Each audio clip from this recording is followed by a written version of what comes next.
Bonjour et bienvenue à l'émission Chrétien comme Christ. Le thème de notre émission aujourd'hui est Dieu surnaturel. Alors Christine, tu as un texte à nous lire au commencement de la Bible, je pense. Au commencement de la Bible, on présente Dieu et il nous est dit dans Genèse 1:1, « Au commencement, Dieu créa les cieux et la terre. La terre était informe et vide. Il y avait des ténèbres à la surface de l'abîme et l'Esprit de Dieu se mouvait au-dessus des eaux. Dieu dit que la lumière soit et la lumière fut. » Et dès le départ, on voit que Dieu est un Dieu qui crée, qui fait des choses au-delà de toute compréhension, qui fait à partir de rien. Oui, et puis c'est ça, on parle de surnaturel, d'un Dieu qui est surnaturel, c'est-à-dire qu'il n'est pas régi par les mêmes règles que nous. Hein, nous, on a la loi de la gravité, on a plein de règles, la loi de, je sais pas moi, de la semence, de la récolte, enfin toutes ces choses-là. Mais Dieu, il est au-dessus de toutes ces choses-là, au-dessus des lois de la physique, au-dessus de tout ce que nous, on peut voir et comprendre. Et c'est pour ça qu'il est dit, la terre, elle était informe et vide, il n'y avait rien du tout. Et puis, en un instant, il a dit que la lumière soit, et la lumière fut. Donc, on est vraiment dans une autre compréhension. Et la question qu'on peut se poser lorsqu'on voit ça, c'est comment est-ce que on peut essayer de comprendre qui est Dieu ou comment est Dieu, ou sa nature surnaturelle. Comment est-ce qu'on peut la comprendre, ou l'imaginer, ou l'appréhender? La première chose qu'on peut dire, et on l'a vu dans le titre, Dieu est surnaturel, Dieu est créateur. Et on voit ici, on nous parle de créer quelque chose. On voit que Dieu va créer simplement en disant. C'est intéressant. Dieu dit que la lumière soit et la lumière fut. Donc on voit déjà quelque chose qui se passe alors que la parole de Dieu est lancée. Et on voit cette création. Moi j'ai beau dire tasse soit là, elle va pas venir là, tu sais. Mais lui il dit et la chose existe. Il crée, et on voit quelque chose d'intéressant dans le texte qu'on vient de lire. On voit l'Esprit de Dieu qui se mouvait, qui planait, qui était là au-dessus des eaux, il était là. Donc, on voit que non seulement Dieu dit quelque chose avec sa bouche, il y a le souffle de sa bouche aussi, le Saint-Esprit est là, et il est en train d'agir pour créer toutes ces choses. Donc, on voit qu'il y a une source au niveau de la création qui est surnaturelle, et cette source, bien sûr, c'est Dieu. Donc c'est ça. Donc, si on veut essayer de comprendre ce qui est de Dieu et pas de nous, quelque part, c'est la création. Parce que nous, ce qu'on peut faire, c'est transformer les choses. C'est-à-dire qu'avec la chimie, la physique, enfin, toutes ces choses-là, on appelle ça créer, mais on ne crée pas vraiment. C'est-à-dire qu'on prend quelque chose qui existe, des matériaux existants, matière, bien sûr. Et on fait quelque chose avec, on les assemble, on les transforme, etc. On fait une transformation quelque part. Mais Dieu, il est dit, la terre était informe et vide, donc il y avait rien du tout. Il n'y avait pas de lumière, il y avait rien, et donc lui, il a créé quelque chose. C'est ça, cette création avec rien du tout. Et c'est ça la différence. Et encore aujourd'hui, quand on parle de surnaturel, si on veut parler aussi de guérison, si on veut parler des membres qui repoussent, des miracles, etc. À chaque fois, il y a cette création qui est impliquée dans le miracle quelque part. Il y a cette création qui est impliquée, des choses qui n'existaient pas, qui ne sont pas là physiquement, réellement, qui viennent à la réalité. Et c'est ça aussi, si on veut comprendre cette nature de Dieu, l'énorme différence entre Dieu et nous, si on veut dire ça comme ça, c'est cette partie créatrice. C'est ça. Donc on vit naturellement, on est dans le naturel, on est fini, on a des mains, comme tu dis, pour transformer, etc. Mais voilà, Dieu, il dit, comme tu dis bien, c'est surnaturel parce que ça va au-delà même de notre compréhension. Tu parlais de comprendre ou d'appréhender. Je crois que notre intelligence, elle va pas aussi loin que ça. Et il faut réaliser, je pense que quand on dit Dieu surnaturel, que Dieu est au-dessus de ce qu'on peut imaginer ou penser, et que notre tendance à nous, c'est de limiter Dieu à notre compréhension. Et le but maintenant, c'est de dire, mais non, Dieu, il est bien au-delà. Ce que nous ne comprenons pas, ce que nous ne sommes pas capables de faire naturellement, mais Dieu, il est capable de le faire surnaturellement parce qu'il est Dieu, parce qu'il est au-delà de ce qu'on peut imaginer ou penser. Oui, donc en fait, on a cette tendance à ramener Dieu à notre niveau, c'est ça? Exact, oui. Au lieu d'essayer d'aller au niveau de Dieu, enfin, au niveau de la compréhension en tout cas. C'est-à-dire que au lieu de toujours se dire « Ah, mais Dieu, il va agir dans mon cercle de connaissance ou de compréhension », se dire « Seigneur, montre-moi ou ouvre mes yeux pour que je puisse voir davantage qui tu es quelque part et ce que tu es capable de faire. Ouvre ma compréhension pour que je puisse comprendre. » Au lieu de dire à Dieu mais, « Viens dans ma boîte, reste dans ma boîte avec moi, je veux comprendre Dieu dans cette boîte-là », on a besoin de quelque part de sortir de cette boîte ou de laisser Dieu ouvrir la boîte et aller dans la compréhension de qui il est. Oui, et puis on voit la découverte plutôt. On voit Dieu aussi dans tout ce qui nous entoure, la nature, les choses naturelles. On voit un coucher de soleil, c'est admirable, c'est formidable. On voit les plantes, les arbres, les oiseaux, les animaux qui sont créés, leur pelage. On voit certains animaux qui sont super beaux. On les voit autour de nous. C'est-à-dire que ce que Dieu a créé est visible à l'œil nu. Et ça nous révèle la nature de Dieu. Parce qu'il n'y a pas deux fleurs qui sont les mêmes. Il n'y a pas deux arbres qui se ressemblent. Il y a vraiment une diversité dans la création, tout autour de nous, qu'on se dit « waouh ». Et quand on voit ces choses, on voit la créativité de notre Dieu. On voit la beauté de sa création.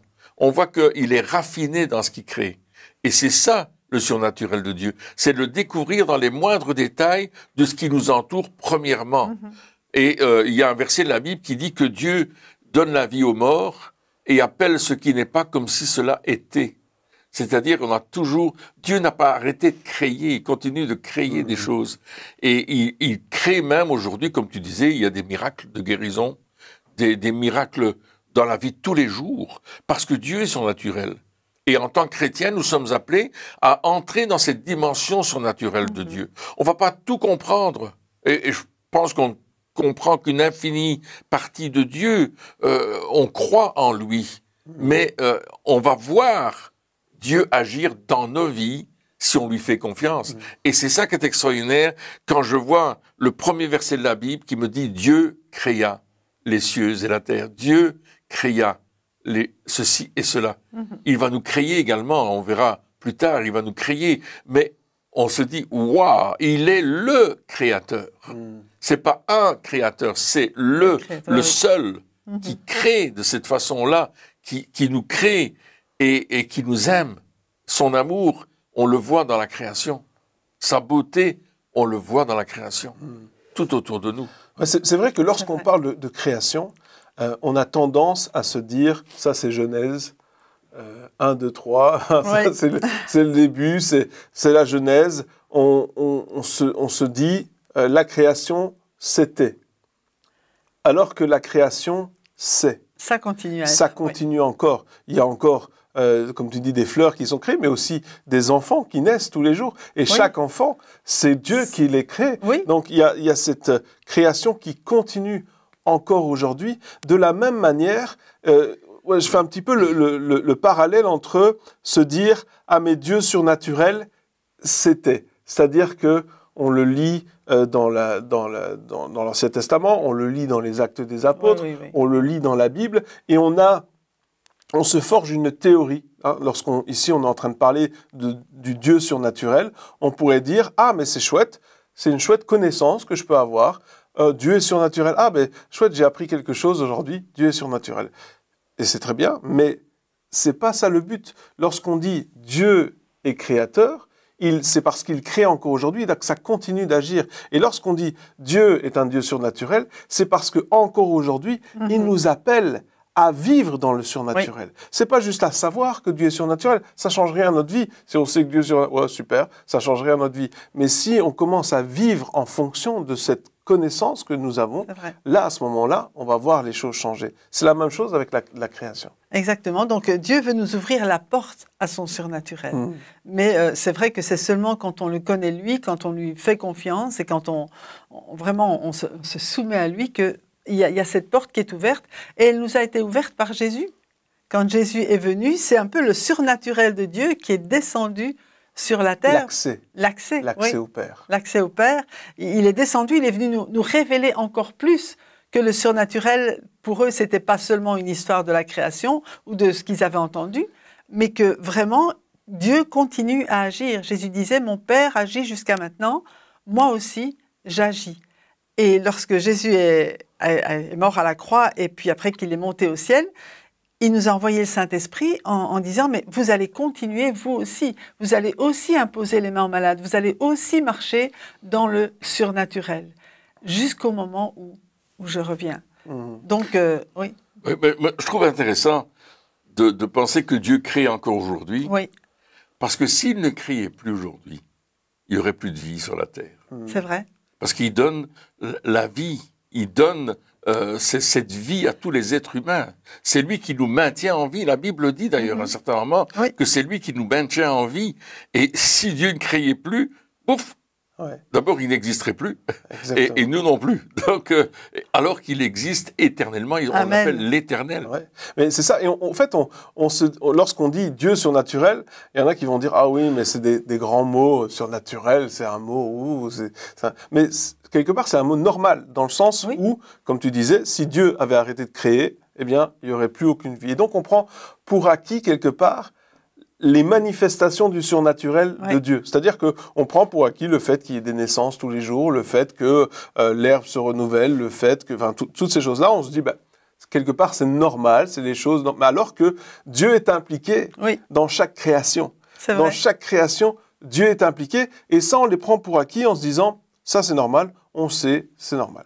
Mais par contre, lorsque on prend ce mot surnaturel et on va à l'autre facette, si on veut, de ce mot en disant, il peut y avoir des miracles, Dieu peut faire des choses extraordinaires, Dieu peut faire des guérisons, toutes ces choses-là sont aussi possibles aujourd'hui. Là, on se dit, oui, mais ça, je suis pas sûr. Ça doit être plus compliqué. Alors que dans l'ordre des choses, je pense que créer une vie d'un enfant, un bébé, c'est quand même plus compliqué que de ramener un membre, de créer une main, je sais pas. Entre un corps complet avec le cerveau, l'intelligence, le bazar, et puis juste la main, c'est quand même plus compliqué. Et pourtant, le bébé, on tient ça pour acquis. Alors que Dieu, il est Dieu surnaturel dans sa globalité.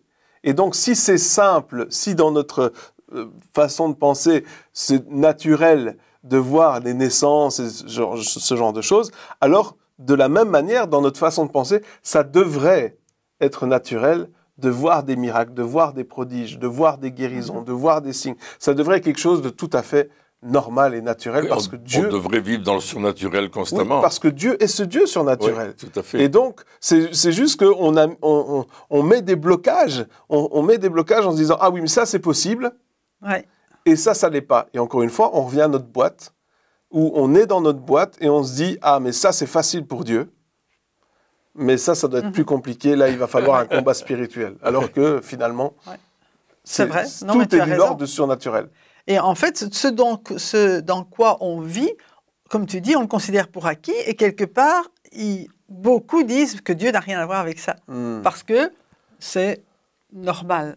Mais effectivement, Dieu intervient quand on pense que 2 cellules forment une infinité, enfin pas une infinité, mais des milliards de cellules qui sont différentes les unes des autres, qui ont chacune à leur place, qui ont chacune une fonction différente, et tout ça avec de petits trucs. Oui, c'est extraordinaire quand même. Puis il est dit, c'est Dieu qui nous a créés, la Bible est claire là-dessus. Absolument. Il nous connaissait, c'est lui qui nous a créés, il nous forme. Donc il y a cette implication de Dieu constante. Lorsqu'on dit Dieu n'a rien à faire de ce monde, c'est totalement faux. Il est en action constamment. Dans ce monde, il agit encore aujourd'hui. C'est pas que ça tourne tout seul, il fait les choses, il agit encore. Et donc, c'est à nous aussi à se dire, ah, mais ma compréhension de Dieu, qui est là-haut et qui n'en a rien à faire de ce qui se passe sur Terre, est fausse. Oui. Absolument. Elle est fausse. Tout à fait. Et au lieu de me dire, ah mais je vais rejeter Dieu ou je vais le limiter quelque part parce que j'ai cette idée de lui, au lieu de dire ça, je vais choisir de dire, Seigneur, montre-moi vraiment comment tu es et qui tu es. Ouais. Et là, je vais découvrir, ah mais Dieu, au fait, tu es merveilleux et vrai. tu prends vraiment soin de nous. Même lorsqu'on n'a pas l'impression, même quand on s'en rend pas compte, tu es tellement bon envers nous et on va découvrir qui est Dieu. Pourquoi ? Parce qu'on va décider de sortir de notre boîte et de laisser Dieu venir quelque part exploser notre compréhension, venir atomiser les faux raisonnements qui nous empêchent de le connaître vraiment. Ouais. Et j'aime beaucoup le terme créer. Dans l'hébreu, c'est le terme bara, qui veut dire amener à l'existence, donner l'être. L'existence et la vie. C'est ça que Dieu va créer. Et il va créer l'homme. C'est intéressant, il va créer l'homme de la poussière de la terre, mais il va souffler son souffle dans ses narines.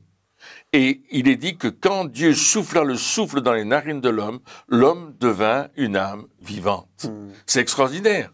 Le souffle de Dieu donne la vie. Et l'homme commence tout d'un coup à s'animer, le sang coule dans ses veines, et la vie est sur lui, et l'homme est créé par Dieu. C'est quelque chose d'extraordinaire. Job va dire, l'Esprit de Dieu m'a créé et le souffle du Tout-Puissant m'anime. C'est ça qui nous donne la vie. C'est ça qui va m'amener beaucoup plus loin. Il y a d'autres textes qui nous parlent que Dieu a créé le nord et le sud, il a créé le vent. Il a créé les fleurs, il a créé toutes sortes de choses autour de nous. Et c'est vraiment la création. Il a donné vie aux choses.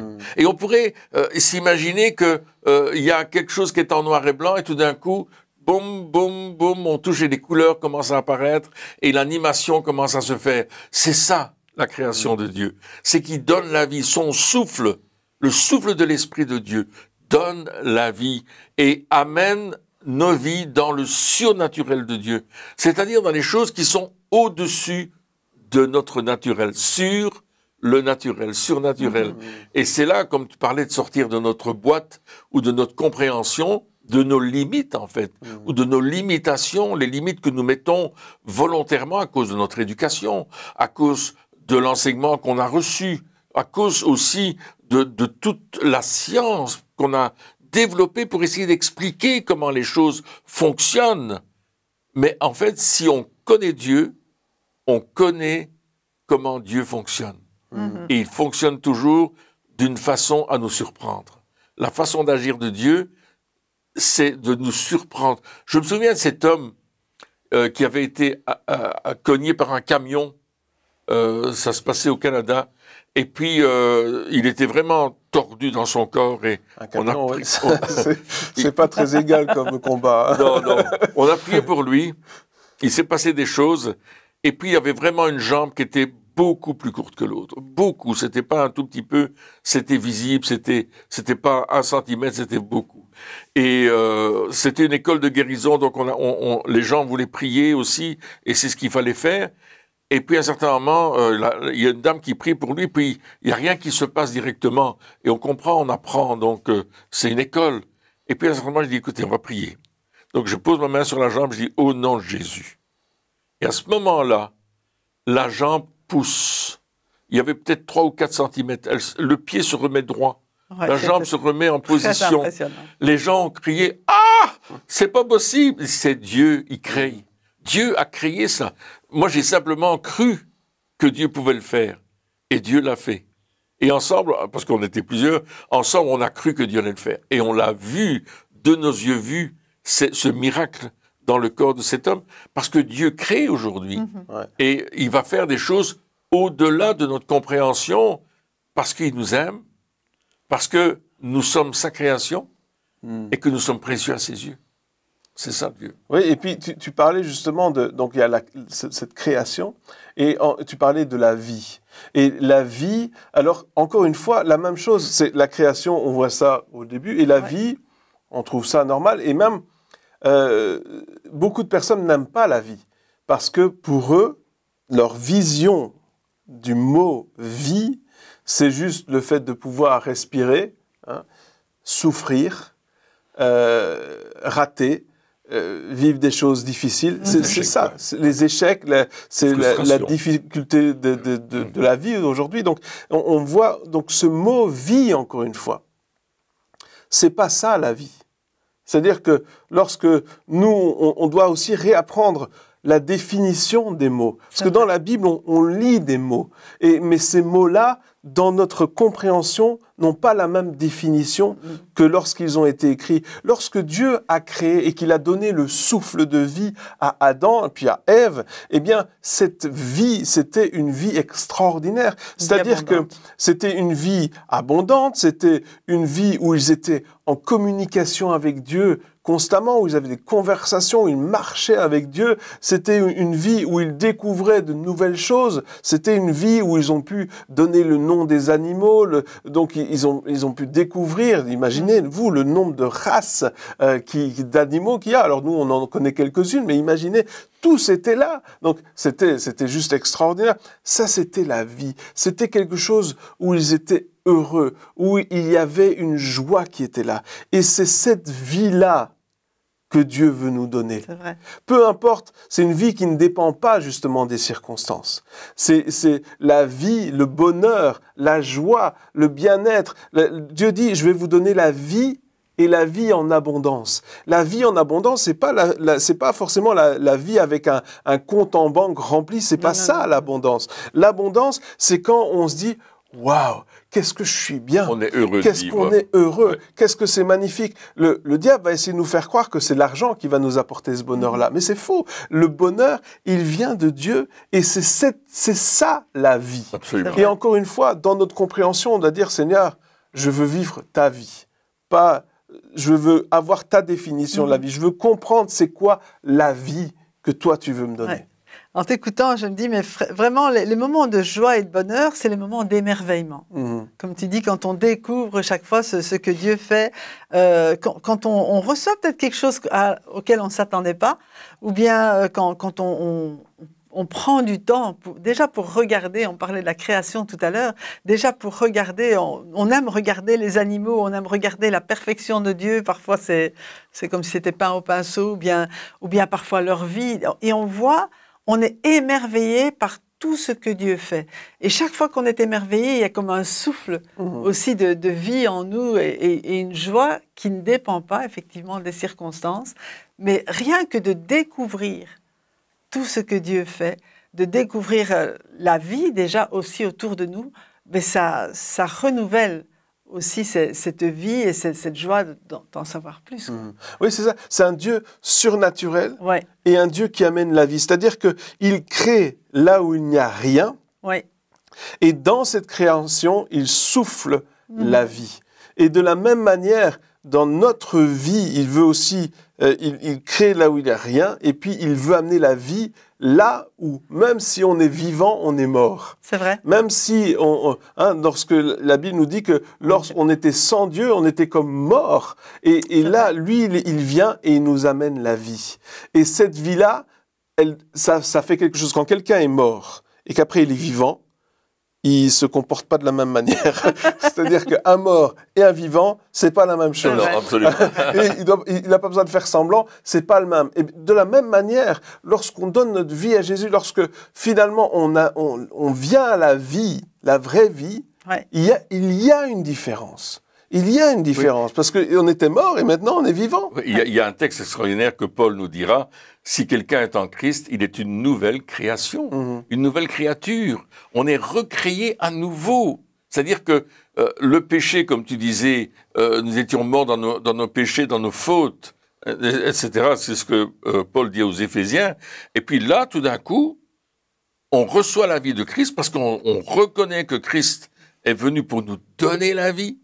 À cause de sa mort sur la croix, il est mort pour que nous ayons la vie. C'est extraordinaire. Ouais. Sa mort va créer la vie. Et la vie va être en nous. Et cette vie qui est en nous, elle va être renouvelée. Il y a un changement de focus. Et nous avons besoin, dans ce changement de focus, d'apprendre à voir Dieu comme il est vraiment, le Créateur, notre Créateur, et à croire que ce qu'il crée et la façon dont il le fait, ça continue toujours aujourd'hui. Et c'est pour ça qu'on est devenu une nouvelle créature, une nouvelle création. On est né de nouveau. On est né d'en haut. C'est ce que Jésus dit. Si quelqu'un est né de nouveau, il ne peut voir le royaume. Alors il faut être né d'en haut, il faut être né de la puissance du Saint-Esprit. Dieu nous fait un deuxième souffle. C'est le souffle de son esprit. On a le souffle de la vie, mais on a beau avoir le souffle de la vie, si on n'a pas le souffle de l'Esprit de Dieu en nous, on ne vit pas vraiment. On va vivre sur cette terre et on mourra un jour et that's it. Par contre, si on a la vie de Dieu, le souffle de Dieu en nous, on va vivre éternellement. Celui qui croit en moi vivra éternellement. Pourquoi? Parce qu'on a le souffle de vie en nous qui est vraiment éternel. Amen. Donc on est créé deux fois quelque part. C'est ça, exactement. C'est ça que tu voulais dire. Je voulais parler de ça, oui, tout à fait. On est créé deux fois. On est créé une fois à la naissance et puis, comme on dit, on est une nouvelle création. Et ce mot nouvelle création, c'est pas... Des fois, on se dit, ah, mais on est rafistolé. C'est pas un rafistolage. Non, c'est pas une réparation. C'est pas on va boucher les trous. Non. On est vraiment créé à nouveau. Et donc, on doit, nous-mêmes, lorsqu'on comprend ce qu'est la création, qui est Dieu, ce Dieu surnaturel, on doit se dire, il va faire quelque chose de surnaturel, d'abord en moi, dans ma personnalité, dans mon âme, dans mon être, avant du corps physique ou des miracles, etc. Mais d'abord, il veut me donner la vie. Oui. En fait, il avait dit, quand il a créé Adam, faisons l'homme à notre image. Mais ici, c'est la même chose. On est recréé à l'image de Dieu. Et donc, il y a ce surnaturel supplémentaire. Je veux dire, je crois que Adam avait des capacités au départ que nous n'imaginons pas. Mais maintenant, quand Dieu nous recrée à son image, il va nous recréer avec les mêmes capacités que lui a et qui va nous transmettre pour qu'on puisse vraiment être ce qu'il veut ici sur la terre. Et puis la meilleure chose qu'Adam avait, c'était qu'il pouvait marcher avec Dieu. Absolument, ça c'est le plus important. Il pouvait avoir cette conversation avec lui, il pouvait découvrir qui il était. Et de la même manière, lorsque nous sommes nés de nouveau, nous devons être conscients que nous pouvons nous aussi marcher avec Dieu. Nous pouvons nous aussi avoir cette communication avec Dieu. C'est ouvert pour chacun d'entre nous et il n'est plus question qu'on s'en prive parce qu'on veut vraiment découvrir qui est Dieu et avoir cette relation avec ce Dieu qui est surnaturel. Absolument. Eh bien, chers amis, merci encore de nous avoir suivis pour cette émission et puis on se retrouve très bientôt pour la suite. Au revoir.